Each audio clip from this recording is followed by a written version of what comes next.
You're listening to Artistic Finance, show 204. On today's show, we scroll through my LinkedIn feed because a lot of dialogue has popped up recently that I have enjoyed perusing, so I want to share that with you. We are going to read about capitalism, the good, bad, and ugly, artists are people too, theater education being versatile, and the resignation of the Arena Stage artistic director Hana Sharif.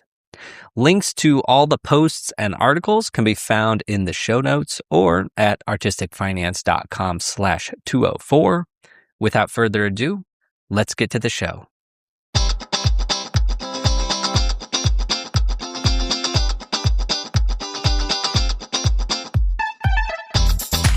You are listening to Artistic Finance, where we help creatives learn about the business of show business.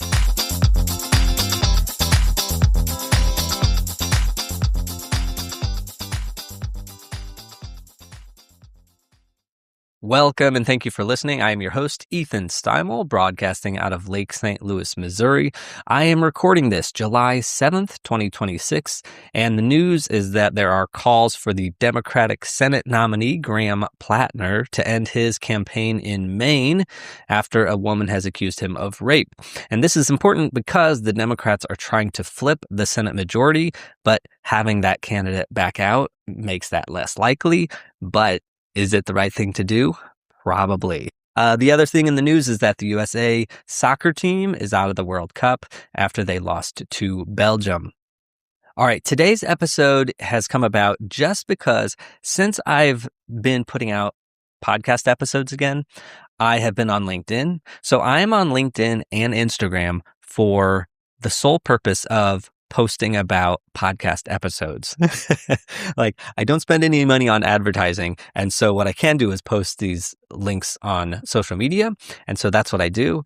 So I try not to be on social media as much, but I inevitably go on to post and then I see things. Relevant to me, one post I saw said, "Why hasn't your podcast grown over the past years?" And then it listed a number of reasons. And one of the reasons was, what is your why? You're not clear about why you're podcasting. That caused me reflection because that is something I wonder about, why am I doing this? And my thing has always been, well, I've made some financial mistakes in the past and I wish I had known those things. So if I talk about it publicly, other people can learn from that. There are a lot of other whys of why I continue to do this. And I was emailing back and forth with wig and hair designer Cookie Jordan, who's been on the show a couple times. And she said, the big question right now is the 8 shows a week sustainable financially and emotionally? Which, that's a why. And now I think, well, I need to do an episode on that. So as I started to think, what is my why? A lot of these LinkedIn posts I've seen have helped me realize there's a lot to this topic. There's a lot to this. And so the fact that I can't always figure out exactly what is my why, exactly what are we going to be talking about in this episode, is because there's a lot to this stuff. So I'm just going to dive into some other people's posts. All right, so I'm going to share my screen. And if you're watching the video version of this, you'll see this. So this first post I'm going to read, this is by movie producer. Also, I assume everything I read on social media is AI. So whether these people are real or not, I don't really know. But this first post is from Michael Stephen Robbins, who says they're an executive movie producer. All right, his post. You can't spend your time on LinkedIn publicly attacking capitalism and then turn around asking investors to fund your film. Most investors are business owners, entrepreneurs, or people who have built wealth through the very system you're criticizing. Whether you agree with them or not is beside the point. If your public messaging tells investors that you dislike the principles they believe in, don't be surprised when they pass on your project. Some film producers become their own biggest obstacle. Then they wonder why investors aren't taking them seriously. Investors have thousands of places they can put their money. Why would they choose someone whose public post seems hostile to the people they're trying to attract? All right, I'm starting to laugh reading this because it's just so melodramatic. Let me just read some of the reaction. Someone named Simone Vanden, writer and producer, says, these two endeavors are not mutually exclusive. Capitalism can run both ways, Enzo. It can be for the greater good, creating a product or service which fulfills a niche. However, more importantly, it is the ethos, ethical values which truly dictate whether a company is capitalism for everyone. Jack Graham says, ghoulish post. For one, it isn't true. Plenty of anti-capitalist films get funded, often by moral people with the cash to do so, who recognize that our current system is wildly unfair. Two, and he quotes this, keep your beliefs to yourselves, peasants, or your overlords won't let you do your silly little projects, end quote, is such an outrageously grim message for artists and creatives that I'm surprised you didn't spontaneously grow a top hat out of your head when you posted it. Artists, ignore this. Be loud in your fight against injustice, and don't let the money men tell you different. Rosie Schreiber, an award-winning screenwriter, says, it's amazing to me how much entitlement exposes people for who they are in a field where teamwork is so important. In a field where everybody talks, it's especially dangerous to make public claims against the people you need. Good reminder. Tom Parker says, so don't be who you are. Be who's going to get hired. Great advice. You just summed up exactly why this industry only regurgitates the same stories over and over. Never go against the grain. Those who've always produced will only continue to produce the same tired, boring lies we've been conditioned to accept. No matter what, the almighty dollar only wants you chasing it, so the truth never gets told. Your take is exactly what I'd expect from someone in the system. Mad green paper makes liars out of us all.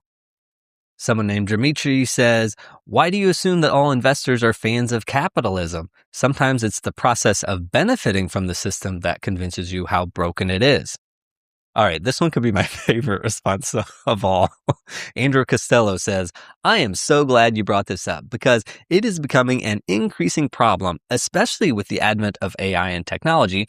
More and more victims constantly criticizing capitalism, hard work, anything resembling actual effort. Then that same person turns around and expects other people to essentially give them money that the investor probably spent years working for, so that special little pseudo-socialist can go on a shopping spree and live a very capitalistic lifestyle while acting like they are under no obligation to return an investor's money.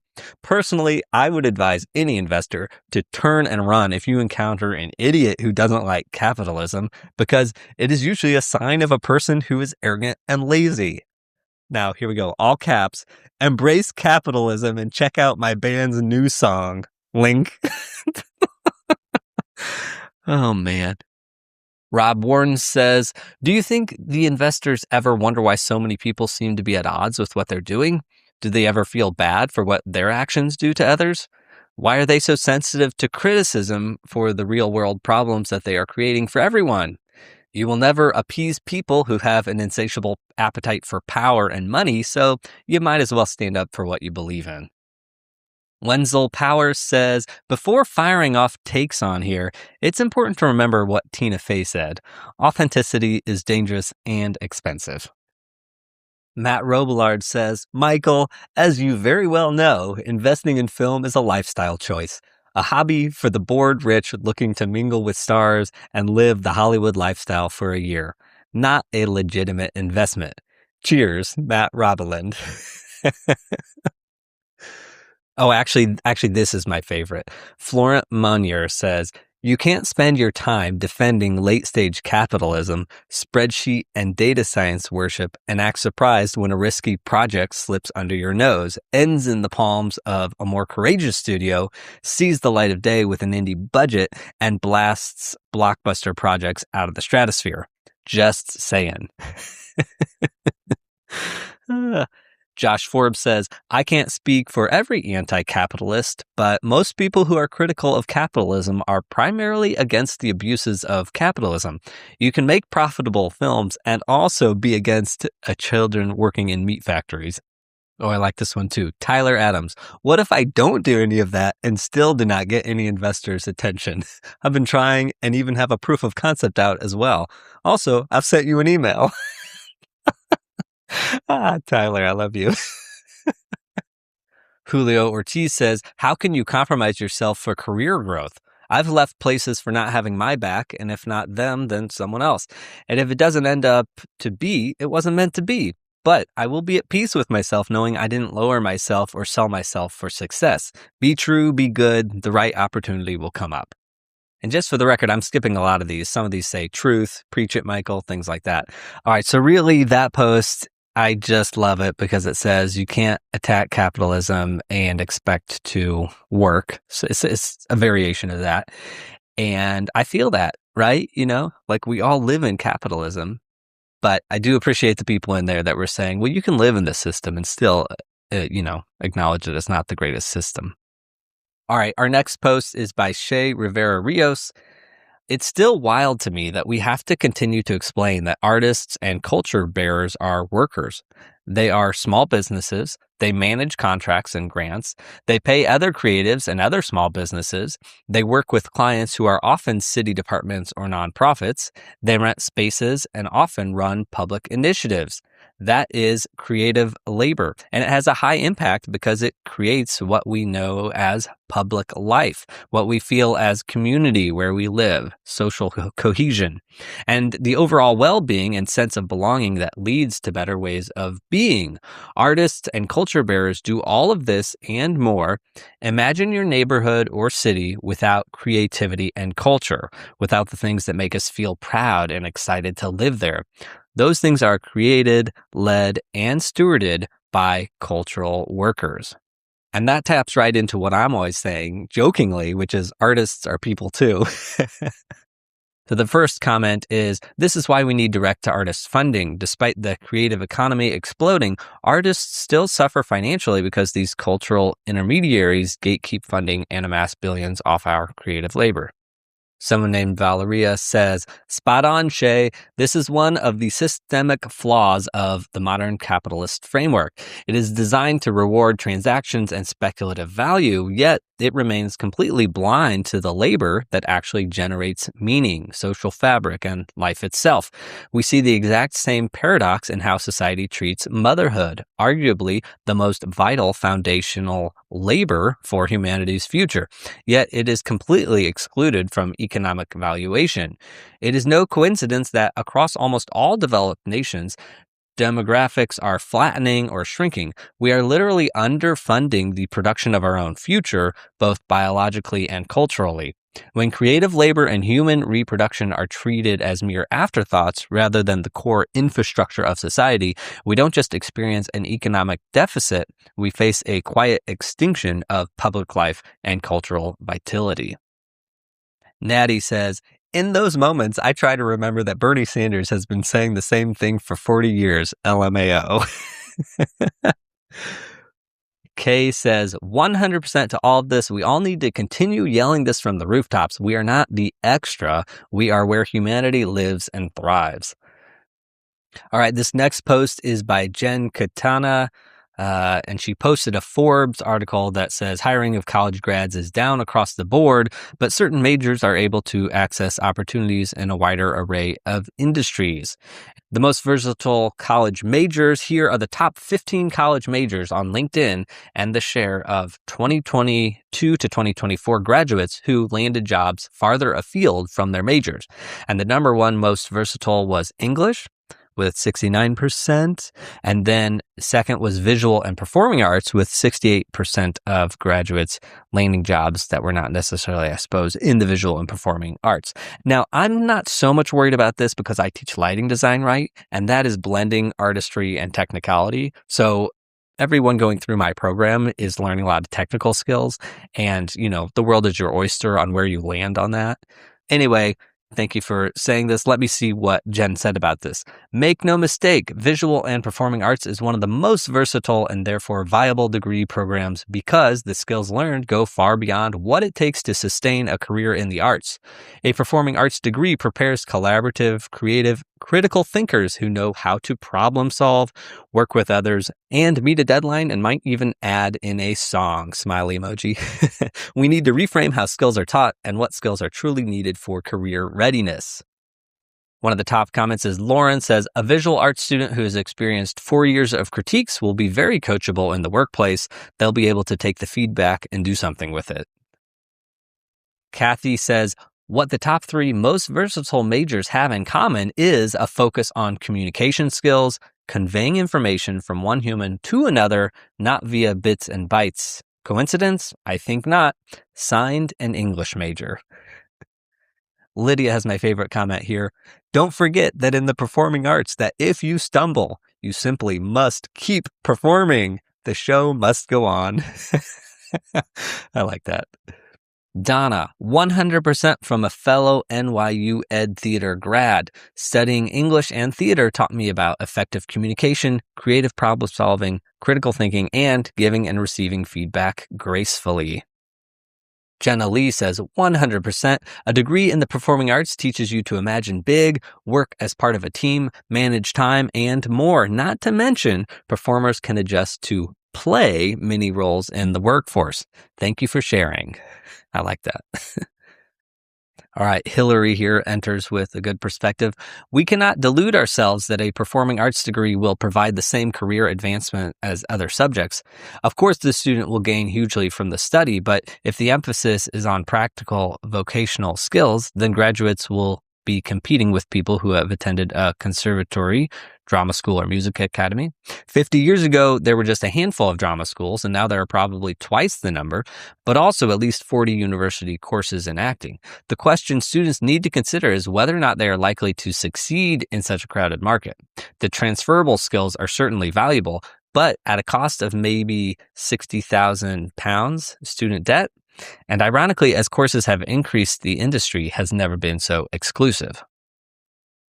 Sarah Janowski says, I received a BFA in 1993, and I have pivoted many times using my art and writing skills. I look forward to the next 10 years of helping others. And this is interesting. Angela says, this data proves something important. The skills are there and employers are using them. What it doesn't show is why it took this long for that to register. Versatility was never the question. Classification was. Until institutions have a way to name and credit these outcomes inside their own systems, broadly skilled reads as hard to place and not ready to deploy. All right, our next post, more on education, by Dr. Nina Lemon, playwright and theater maker. What is a university degree actually for? The current answer, if you follow the rhetoric, is simple: a return on investment. Politicians mock Mickey Mouse degrees. Courses are increasingly evaluated purely by graduate salary. But education has to hold value beyond training the workforce of the future. The capacity to think critically, engage empathetically, and to hold complexity without flattening it. These are not soft extras. They are the foundations of informed citizenship in a functioning democratic society. And in an age where AI is rapidly absorbing the transactional and the technical, they may turn out to be the most economically relevant skills of all.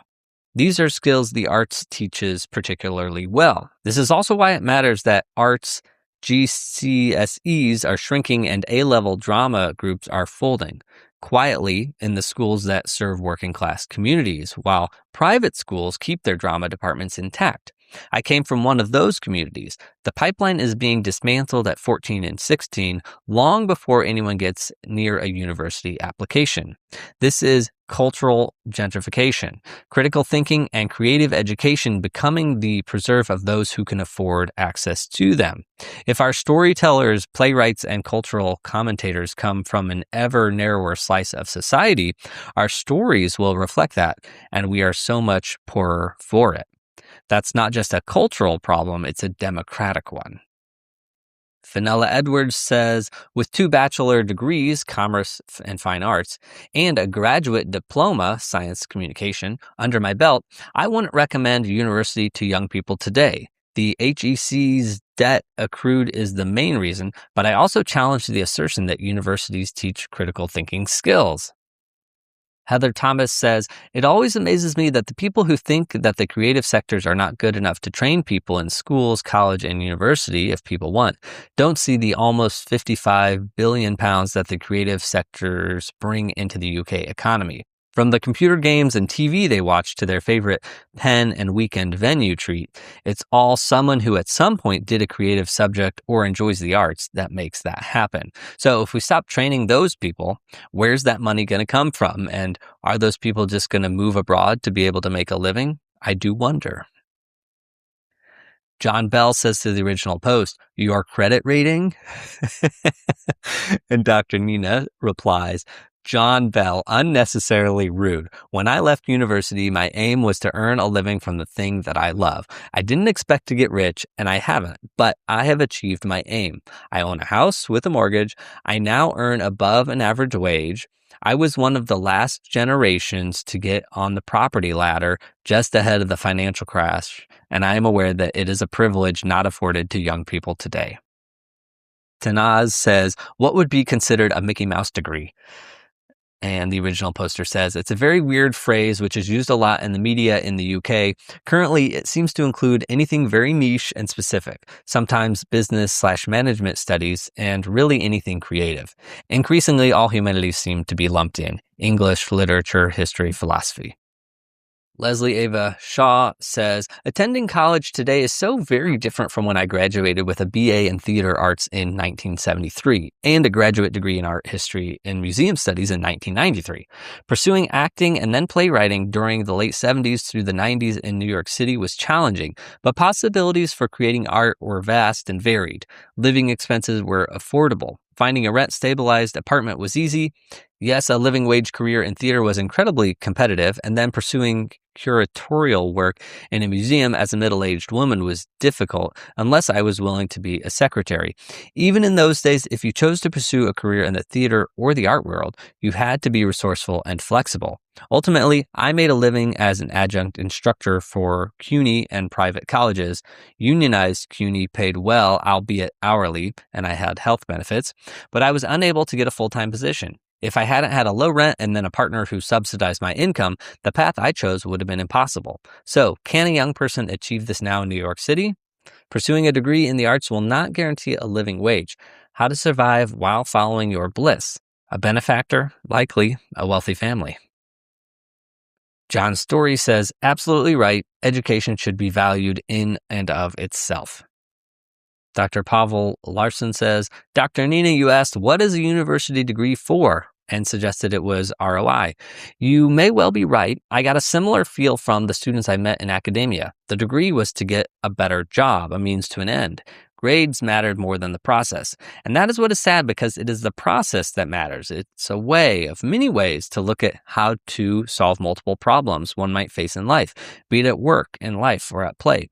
It goes further because the process should demand attention to detail, looking at problems from multiple viewpoints, putting yourself in others' shoes, questioning what is the best answer, even questioning if the question is the right question, and accepting that a degree is not the end, it is the beginning, a need to keep learning." All right, that is enough LinkedIn wondering for now. Now let's talk about Hana Sharif resigning from Arena Stage. Now, this is a story I'm following just because of curiosity, because Hana was previously at Rep Theater of St. Louis, which now I work at Webster, which is on that same campus. And also, I really like the show Damn Yankees, and there's a version of that headed to Broadway that was previously at Arena Stage under Hana's leadership.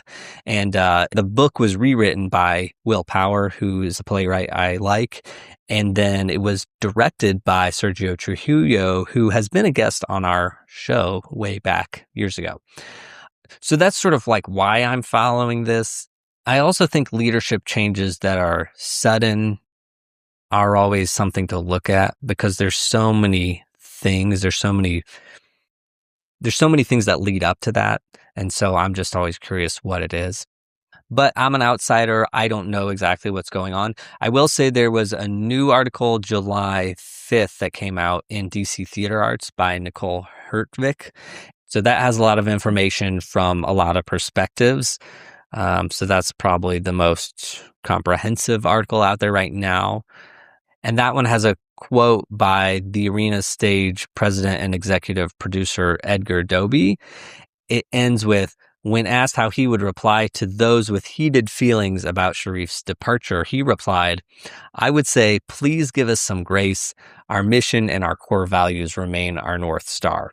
And I will give everybody grace because, as illustrated by my LinkedIn feed, there's a mess of opinions and things going on when you blend arts and capitalism. It's just going to be a gray area. So grace to everyone. Now, I'm an outsider on all this, but I did read one article by arts consultant Al Heartley. He has a Substack called Keeping It Real with Al Heartley. It was a good article because it sort of looks at it through a numbers perspective. So I'm just going to read that article. Al gave me permission to do so, titled, "Feature, Not a Bug, How Regional Theater Keeps Setting Leaders of Color Up to Fail." Hana Sharif's resignation from Arena Stage raises more questions about the field's problem with keeping leaders of color and regional theater's financial structure. Late on Friday afternoon, Hana Sharif, artistic director of Arena Stage, parted ways with the company. Her last day will be tomorrow. This is after only 3 years on the job, following the tenure of Molly Smith, who led the theater for 25 years. Hana's departure means the 6 artistic directors who were profiled in a New York Times article in 2018, Jacob Padron at Long Wharf, Robert Barry Fleming at Actors Theater of Louisville, Stephanie Ibarra at Baltimore Center Stage, Maria Goyanes at Woolly Mammoth Theater Company, and Nataki Garrett at Oregon Shakespeare Festival, no longer run these theaters. Maria went on to lead LCT3 at Lincoln Center Theater, which led my firm to lead the search for her successor. We did in partnership with the board, who had shown a clear commitment to diversity and inclusion. A similar case happened at Baltimore Center Stage, where we led the search that led to the appointment of Stevie Walker Webb. Still, there is something that sinks in the pit of my stomach to think that some theaters have largely retreated from the examination of the regional theater field that these leaders were brought in to deliver. There is backsliding that has happened in the regional theater when it comes to art and leadership by diverse communities. I remember in 2020 when so many theaters put out statements saying that they would dedicate themselves to being more inclusive organizations. The main way that theaters made this commitment was through the hiring of people of color and staging of works with a focus on diverse communities. You can read the letter from Arena Stage's leadership and board chair here. They committed to, as August Wilson said, wrestle with their demons. The demons, though, may have been larger than previously explained or revealed to the candidates for the artistic director role. While the hiring of people of color was admirable and lauded, the leaving of these leaders after only a few years in their roles should require us to examine our own demons as a field. This should be an agenda topic at the next LORT meeting. What is going on that one of our most qualified leaders in the field has to resign after just 3 years on the job? Hana's resignation letter has some telling lines to read in between that reflects the macro challenges regional theaters have faced over the last 3 years. This is a quote from the resignation letter. "Over the course of my tenure, I have witnessed our field undergo a profound and irreversible transformation, one that has demanded not only artistic courage, but a reimagining of the very systems, processes, and structures that have sustained our institutions." Now Al resumes, "Hana walked into a situation where, for all of her visionary plans likely shared during the search process, those were going to come crashing down by the weight of Arena Stage's finances. She was announced as the artistic director in April 2023. From a study of Arena Stage's audit from the end of fiscal year 2023, there were significant red flags. In 2018, the theater took out a loan of approximately $60 million. See Note 10, long-term debt. But by March 2023, the theater and the bank were negotiating how to pay the principal balance and interest. At one point, there was an agreement that if the organization paid $15 million by June 24, they would consider the note and accrued interest paid in full. That's a heavy anchor to put on an artistic director to deliver on a loan payment that could otherwise go to the art, staff, or other resources. It is unclear how the board, the search firm, and the search committee approached the challenge of this debt and their financial situation with their candidates. If you only look at the first page of the balance sheet, the undesignated net assets read as $60 million, which appears pretty good. What some artists are not taught or shown, though, is what matters to you more is liquidity, how fast an asset can turn into cash, than the number on the page. The real place to look in an audit, though, is the notes. Deeper into the audit in note 14, the undesignated assets are actually negative $47 million and a cash reserve of $1.3 million. There are investments and there is an endowment, but those assets are not liquid and cannot be touched easily. The only reason the undesignated net assets are positive is because of property and equipment valued at $106 million at the time. So there is really not much undesignated liquid cash. See note 20 on liquidity. That puts the organization on solid footing to pay their liabilities without selling the building, which a leader is not going to do, or some other drastic action. So when Hana speaks of reimagining, it is from a place of practicality. When leaders talk about the model being broken, the financial situation at Arena Stage is telling.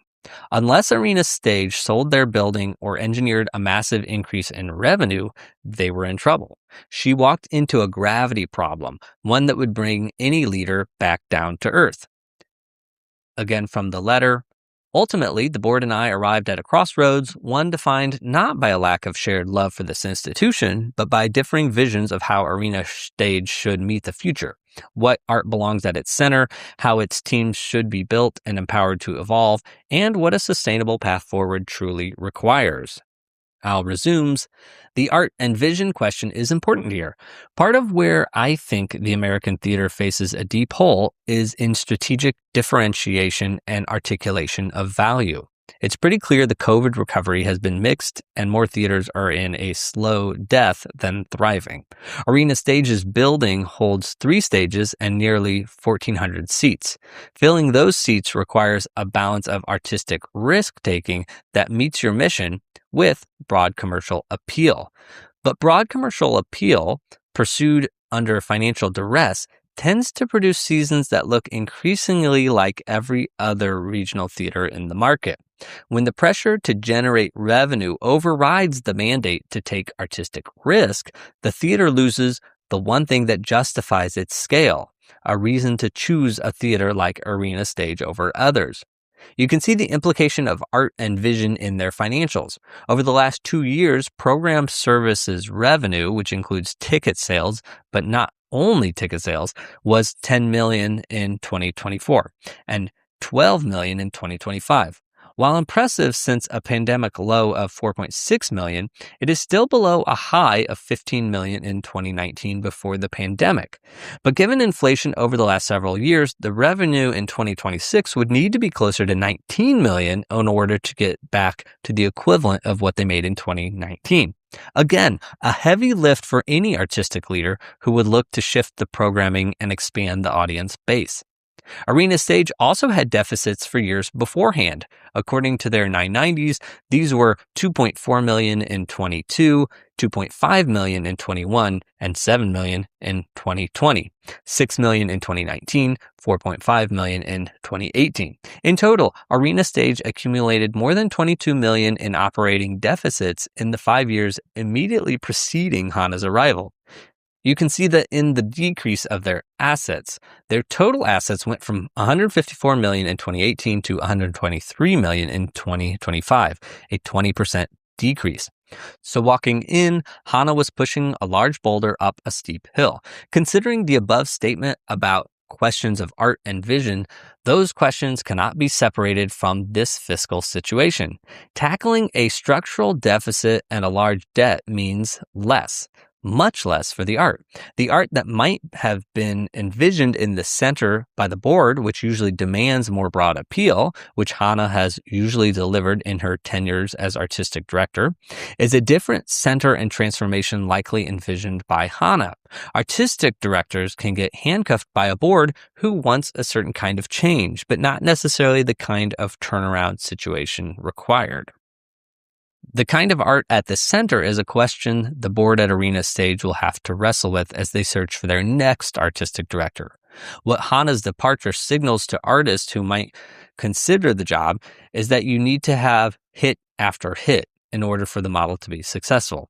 To me, this can dilute a theater's competitive advantage. If an audience can't tell the difference between arena stage and, say, studio theater in terms of what is being offered, the art making is only going to get more difficult for the next leader.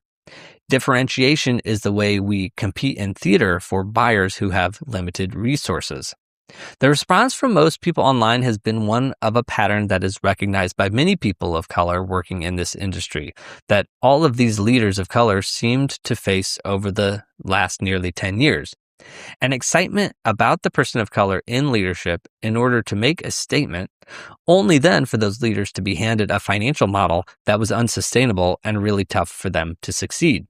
That's a recipe for failure, and the numbers tell the story.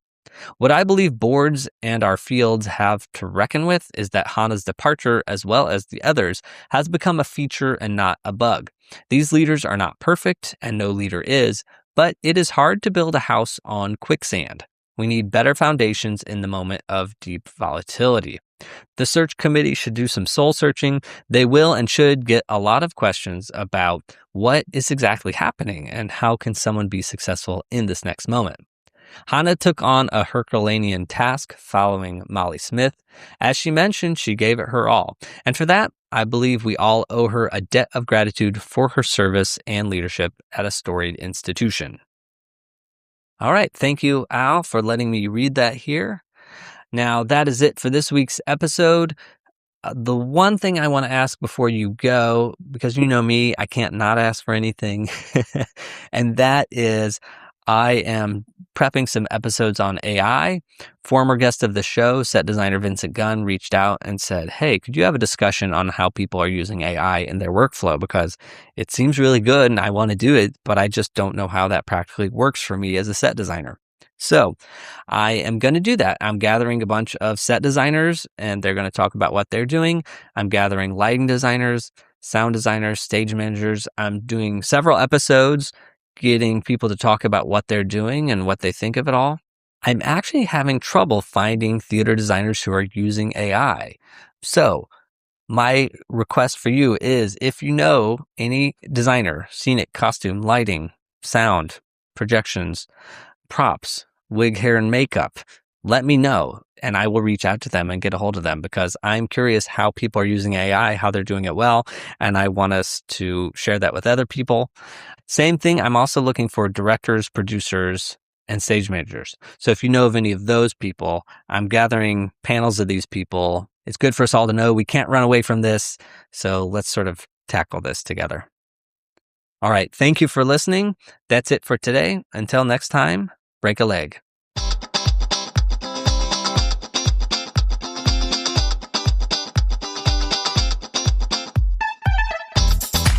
Thank you for listening to Artistic Finance, where we interview successful artists, leaders, and investors to help educate and inspire the creative community.